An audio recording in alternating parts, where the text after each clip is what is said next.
السلام عليكم ورحمة الله وبركاته. إن الحمد لله نحمده ونستعينه ونستهديه ونعوذ بالله من شرور أنفسنا ومن سيئات أعمالنا. من يهد الله فهو المهتد ومن يضلل فلن تجد له وليا مرشدا. وأشهد أن لا إله إلا الله وحده لا شريك له وأشهد أن محمدا عبده ورسوله صلى الله عليه وسلم أدى الأمانة وبلغ الرسالة وجاهد في الله حق جهاده حتى آتاه اليقين. فصل اللهم وسلم على سيدنا وحبيبنا Muhammad. Chers frères et sœurs, on avait entamé la dernière Jumu'ah, le dernier vendredi, un sujet en fait traitant des enseignements tirés du dernier sermon du prophète sallallahu alayhi wa sallam. Quels sont ces enseignements? Il s'adresse à qui? Et le prophète sallallahu alayhi wa sallam, vous allez voir, on avait en fait présenté vraiment les titres, on les reprend Inch'Allah aujourd'hui. Il faut d'abord préciser que ces enseignements ne couvrent pas la majorité du message de l'islam. Un prêche qu'il a livré pendant une demi-heure, impossible de couvrir tout le message de l'islam. Mais il a mis le prophète sallallahu alayhi wa sallam le point sur des éléments critiques que probablement sa communauté par la suite il risque d'oublier. Et il va les rappeler. Donc c'est un rappel.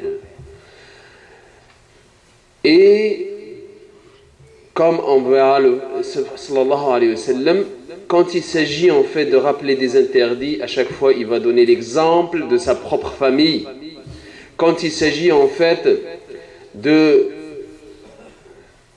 voir en fait des manquements ou des dettes envers des personnes, il va donner l'exemple de sa propre personne, sallallahu alayhi wa sallam. Tout ça, c'est pas fait en fait de façon fortuite. Je pense que le prophète sallallahu alayhi wa sallam montre aussi que lui et sa famille, d'abord, sont des modèles quand il s'agit en fait des interdits ou de demander excuse. Sans trop tarder, on va rappeler les titres de ces enseignements. De façon sommaire, le prophète sallallahu alayhi wa sallam, il va rappeler les droits mutuels et l'égalité dans l'islam. Il va en fait rappeler l'interdiction de l'usure, toute transaction à travers en fait qui est accompagnée par riba, les transactions usuaires.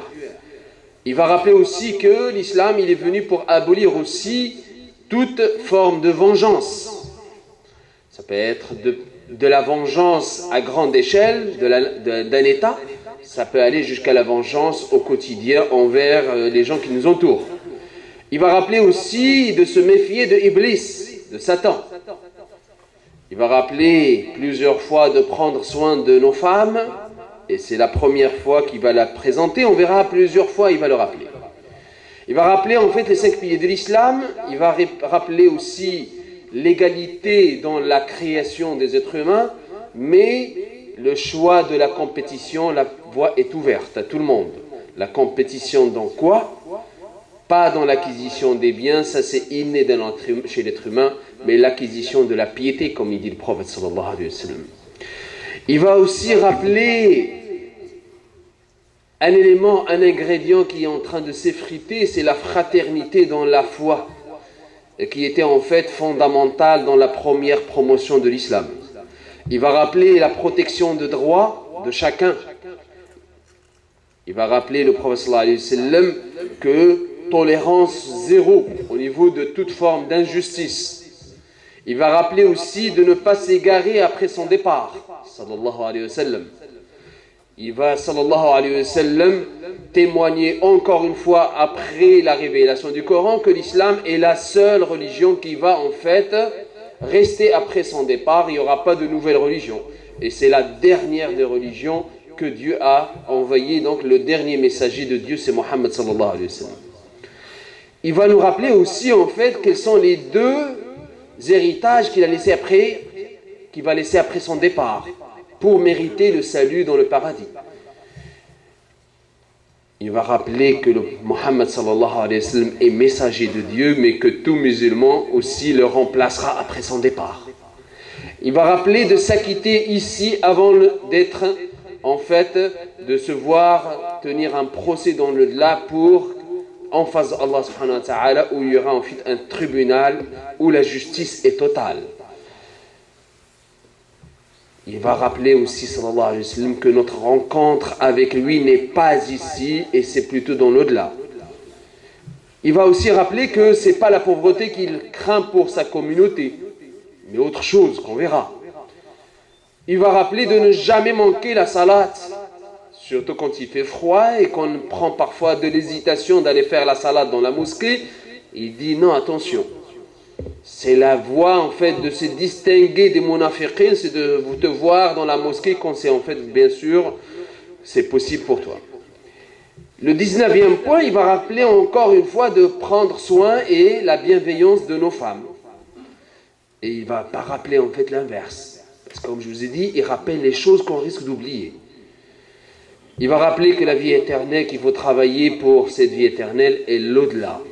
Cette vie, elle est éphémère. Où est-ce qu'il est Mohammed sallallahu alayhi wa sallam? Lui aussi, il a goûté à la mort sallallahu alayhi wa sallam. On verra un exemple concret qu'Allah, il vient au secours pour tout croyant. Et que Mohammed sallallahu alayhi wa sallam, à l'époque, il était le soutien inébranlable pour tout croyant. On verra aussi le moment d'affection qu'il avait aussi envers sa fille Fatima Zahra radiyallahu anha. On verra qu'il ne va pas oublier en fait de pratiquer quelque chose qui fait partie de sa sunna, c'est de se brosser les dents. À l'époque c'était le miswak. Même avant de mourir, oui, il n'a pas oublié ce geste.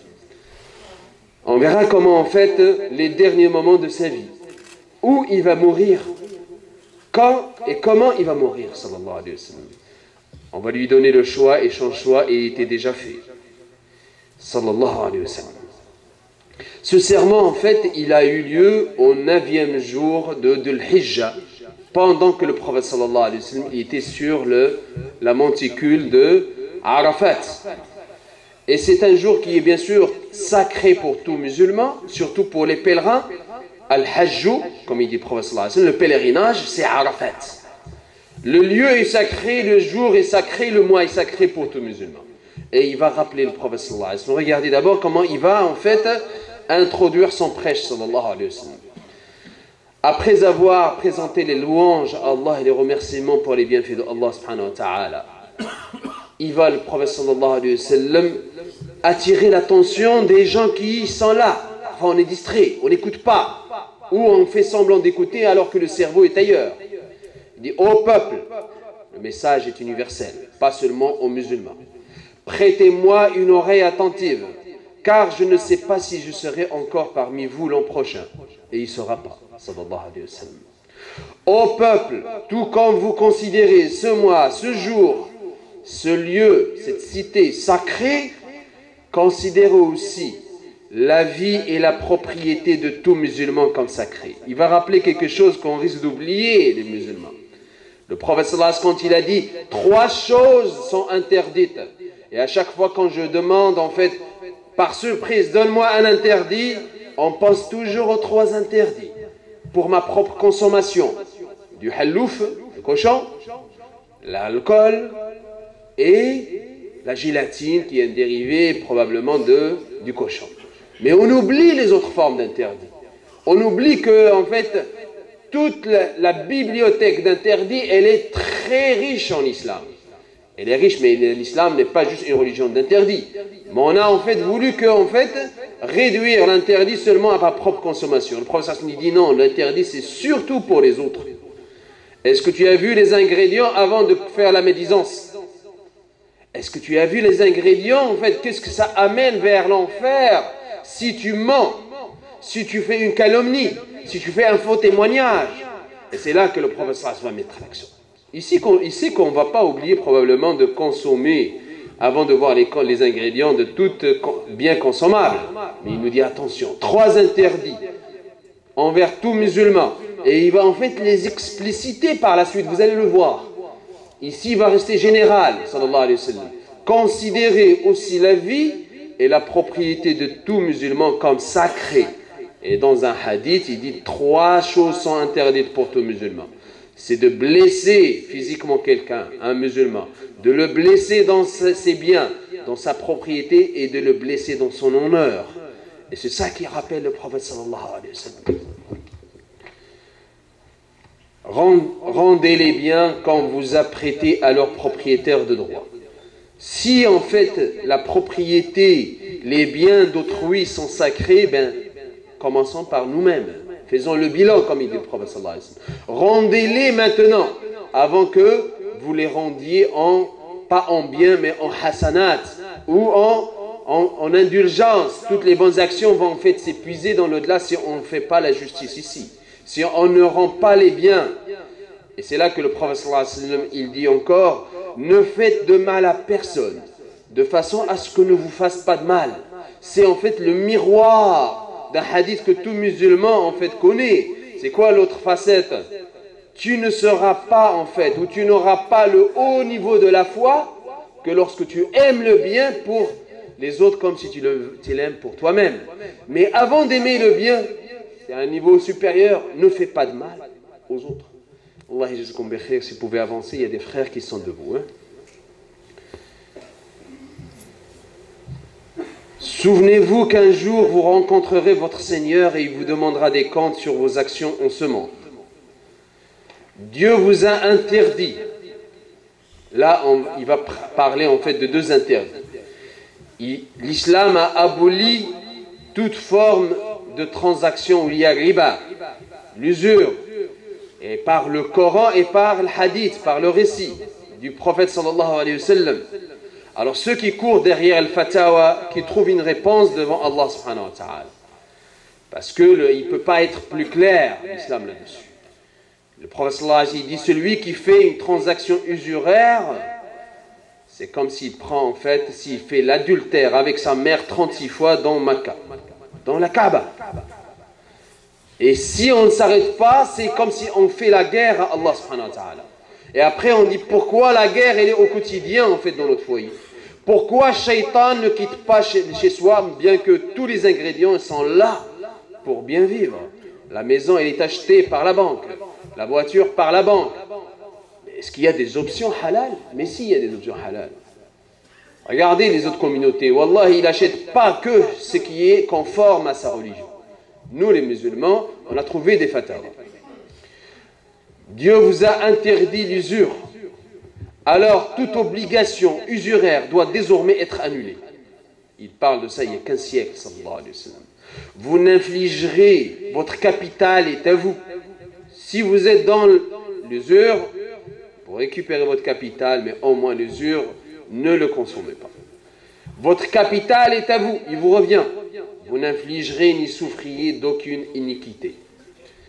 Dieu a jugé qu'il n'y devait pas y avoir d'intérêt. C'est une prescription d'Allah subhanahu wa ta'ala. C'est lui qui sait. Que tout intérêt, il va donner l'exemple bien sûr de sa propre famille, Abbas, tout intérêt à travers les transactions qui étaient faites par son oncle Al-Abbas sont en fait désormais annulés. Il va parler d'un autre interdit qui a été aboli plutôt par l'islam.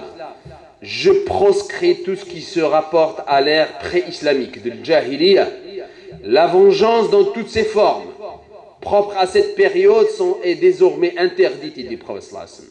À commencer par celle d'Ibn Rabi'a ibn al-Harith, un membre de sa famille, sallallahu alayhi wa sallam. Méfiez-vous de Satan, d'Iblis. Son objectif, il est double. Vous savez, l'objectif d'Iblis, c'est quoi? C'est d'amener les gens d'abord en enfer. C'est la progéniture de Adam. Adam, c'est sa cause pourquoi il va aller en enfer. Et s'il n'arrive pas, au moins, il va mettre la chicane dans le couple. Il va en fait finir par séparer des couples qui ont eu des enfants, qui ont eu des bons moments et qui vont finir par se disputer parce que dès qu'on est venu au Canada, vous savez, notre communauté n'est pas à l'abri. L'autre fois, j'ai entendu en fait sur Radio-Canada, 20% des couples en fait ont été éclatés depuis qu'ils vivent ici au Canada. Subhanallah. C'est ça l'objectif, pourquoi on émigre dans un pays où il y a droit et liberté. Non, je pense qu'il faudrait remettre en fait des objectifs clairs. Wallahi, il faut s'assurer que ces incitations soient... Bien sûr, il faut réparer les cicatrices, et Dieu sait que dans tous les couples il y en a, mais ne soyons pas des proies faciles de Iblis. Si on sait que c'est les deux pistes vers lesquelles il nous envoie, il nous incite, c'est nous amener en enfer, ou bien de créer la chicane, et surtout amener le divorce en fait entre les couples. Ô musulmans, faites attention à Iblis pour le bien de votre religion. Il a perdu tout espoir de vous égarer par les grands péchés. Il y en a qui font des grands péchés, mais ce n'est pas la majorité des musulmans. Ahsahu Allahu wa nasuh. Allah, il comptabilise toute action qu'on fait, même les petits péchés. Les petits péchés, c'est comme ça que la montagne est construite, par des petites roches. Et il dit, prophète sallallahu alayhi wa sallam, Iblis, il veut que vous fassiez n'importe quel péché, n'importe quelle taille de péché. Mais il ne vous incitera pas en fait, il ne fera pas beaucoup d'efforts dans les grands péchés, mais il vous amènera par les petits péchés que vous allez en fait négliger, vous allez mépriser. Abdullah ibn Mas'ud, il a vécu avec la deuxième promotion, après Sahaba, radiallahu anhum. Et il dit, vous faites des actions que vous méprisez, que vous croyez qu'ils sont mineurs, des petits péchés. On les considérait à l'époque du prophète sallallahu alayhi wa sallam comme des grands péchés. Voyez-vous, si Abdullah ibn Mas'ud se réveille maintenant, il va rappeler le prophète sallallahu alayhi wa sallam au 5e point, prenez soin de vos femmes. Ô peuple, il est vrai que vous avez des droits sur vos femmes, mais elles ont aussi des droits sur vous. Souvenez-vous que vous les avez prises comme femmes seulement avec la permission de Dieu. Le mariage en islam n'est pas un essai-erreur. On va essayer, si ça ne fonctionne pas, un jour, surtout chez les jeunes. De plus en plus des jeunes fréquentent, même à l'occidental, pas de mariage. Je me rappelle surtout, il faut le dire, des convertis, que Dieu sait combien de femmes ont été abusées par des musulmans, des Mustafa, des Aïcha, des Mustafa et des Ahmad. Soi-disant que c'est légal de vivre ensemble avant même le mariage. Non, c'est pas légal. Non, c'est pas légal. Je me rappelle même un certain Claude, je lui dis, en islam, on ne doit même pas toucher la femme avant le mariage. Mais Khadija me dit qu'on vit en mari et femme, c'est halal, il n'y a pas de problème. Non, arrêtons. Et c'est à nous, en fait, de passer le vrai message de l'islam. C'est haram. C'est pour ça que le prophète sallallahu alayhi wa sallam, il dit, oui, vous les avez prises, ces femmes, par des pactes, un contrat que tu l'as fait avec qui? Avec Allah subhanahu wa ta'ala, il est témoin de ce mariage. Et Allah nous observe. Le prophète sallallahu alayhi wa sallam, le Coran réitère en fait les droits de la femme en islam. Le prophète sallallahu alayhi wa sallam dit, si Allah aime du bien dans un foyer, il fait pénétrer dans ce foyer la douceur, pas la violence. 25% au Canada, statistique de Canada, 25% des femmes, heureusement pas toutes musulmanes, ont appelé le 911 pour agression en fait de leur conjoint. 25%, une femme sur 4. Vous les avez prises en remplissant un pacte avec Dieu. Si elles vous restent fidèles, alors il leur revient le droit d'être nourris et d'être vêtus dans la dignité. Prenez soin encore de vos femmes. Traitez bien vos femmes, il dit le prophète sallallahu alayhi wa sallam. Et soyez gentils avec elles, comme il a été le prophète sallallahu alayhi wa sallam. Le prophète sallallahu alayhi wa sallam dit, le meilleur d'entre vous, c'est le meilleur avec sa femme. Et moi, je suis le meilleur avec sa femme. Celui que j'aime le plus dans l'au-delà, c'est celui qui est bien avec sa femme. Il y en a plein de hadiths comme ça. Car elles sont vos partenaires et vos assistantes dévouées. Et c'est votre droit qu'elles ne fréquentent pas des gens que vous n'approuvez pas. C'est votre droit qu'elles ne fassent pas rentrer chez vous des personnes que vous approuvez pas. C'est votre droit aussi en fait de ne jamais être infidèle. Des deux côtés bien sûr. Alors le prophète sallallahu alayhi wa sallam, il va rappeler en fait les 5 piliers de l'islam. Ô peuple, écoutez-moi avec sincérité. Adorez Allah subhanahu wa ta'ala en observant un culte unique à Allah subhanahu wa ta'ala. Accomplissez les 5 salats dans la journée. Jeûnez le mois de Ramadan, accomplissez la zakat, faites le hajj, le pèlerinage si vous le pouvez. C'est qui fait la zakat parmi les musulmans? C'est qui? C'est rendu un sujet tabou. Je connais en fait un frère, il m'a dit en Tunisie, personne ou presque ne fait de zakat. Mon père, il dit, c'est quoi le zakat? C'est un pilier de l'islam qui sombre carrément dans les oubliettes. Le prophète sallallahu alayhi wa sallam, c'est vrai que la zakat, il est préférable de la donner ici. Si on n'est pas confiant, si on ne trouve pas des personnes qui sont en fait, qui répondent aux 8 critères, des 8 personnes dictées dans le Coran, c'est sûr que les savants majoritairement ils disent que ça doit sortir dans le même pays. S'il n'y en a pas, bien sûr il faudrait la sortir pareil. Je pense que la zakat, ça ferait bien en fait plaisir à des personnes qui ne connaissent pas tous les biens dans lesquels nous on plonge dedans et on nage dedans, dans le pays d'origine. Toute l'humanité, le prophète sallallahu alayhi wa sallam, il va parler de l'égalité mais dans la compétition. L'égalité dans la création. Vous êtes tous de Adam. Mais le meilleur d'entre vous, la compétition, elle est où? Il dit dans la piété, sallallahu alayhi wa sallam.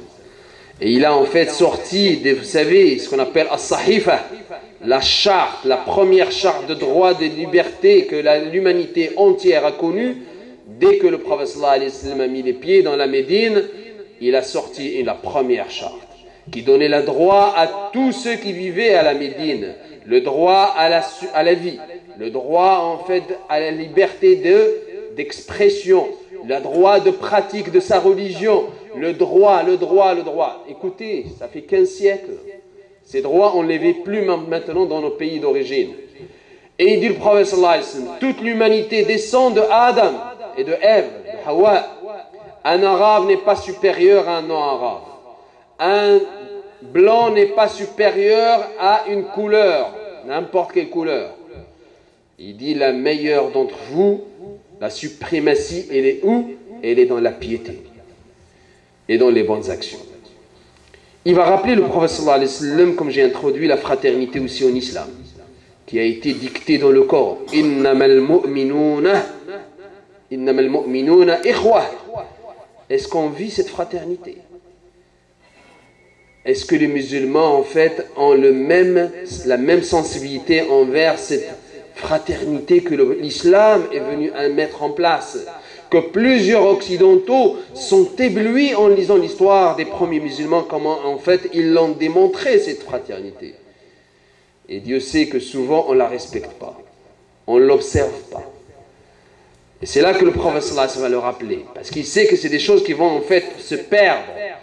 Chaque musulman est le frère du musulman et que tous les musulmans constituent une fraternité. Il va parler de la protection des droits, sallallahu alayhi wa sallam. Et c'est là qu'il dit, le prophète sallallahu alayhi wa sallam, le bien d'autrui n'est pas légitime. Pourquoi parfois on blesse en fait cette fraternité? Pourquoi elle vient en fait être quelque part et on n'arrive pas à la rencontrer, cette fraternité? Parce que quelque part, si on vole l'autre musulman, si on fait de la médisance, si on vient faire les 3 interdits, c'est sûr que la fraternité va s'estomper. Et c'est là que le prophète sallallahu alayhi wa sallam, il donne une indication. Il te dit le bien d'autrui pour maintenir ce sentiment de fraternité. Le bien d'autrui n'est pas légitime pour tout musulman, excepté ce que le frère en islam lui donne de plein gré. Il va rappeler aussi l'interdiction de toute forme d'injustice, sallallahu alayhi wa sallam. Il dit, alors ne vous faites pas d'injustice à vous-même.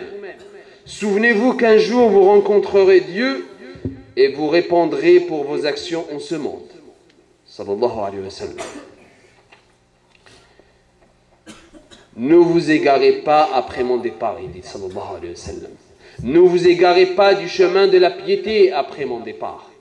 Ô peuple, aucun prophète ou messager ne viendra après moi et aucune nouvelle croyance ne naîtra.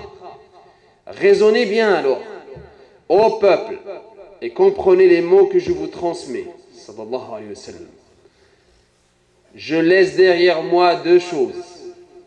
2 choses de lumière pour nous tracer le droit chemin qui va nous amener au paradis dans le salut. C'est quoi les deux lumières? Il dit, j'ai laissé le Coran et la Sunna. La Sunna, autant le Coran, c'est la parole de Dieu révélée pendant 23 ans, mot par mot, lettre par lettre, au prophète Mohammed sallallahu alayhi wa sallam à l'alphabet. Mais le grand défi pour tout un intellectuel humain, comment comprendre qu'un Coran de 6236 versets, ils ont été révélés sur 23 ans comme un puzzle qui vient se compléter dans le temps et qui vient en fait surtout, qui a été révélé suite à des questions des gens, suite à des événements, des situations qui vont se produire, et le Coran vient répondre.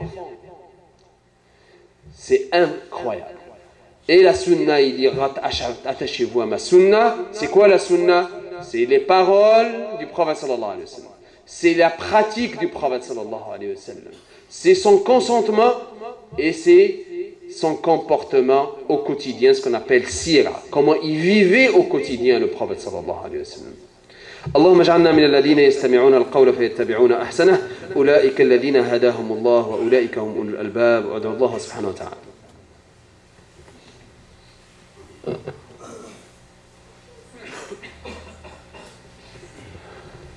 الحمد لله والصلاة والسلام على رسول الله.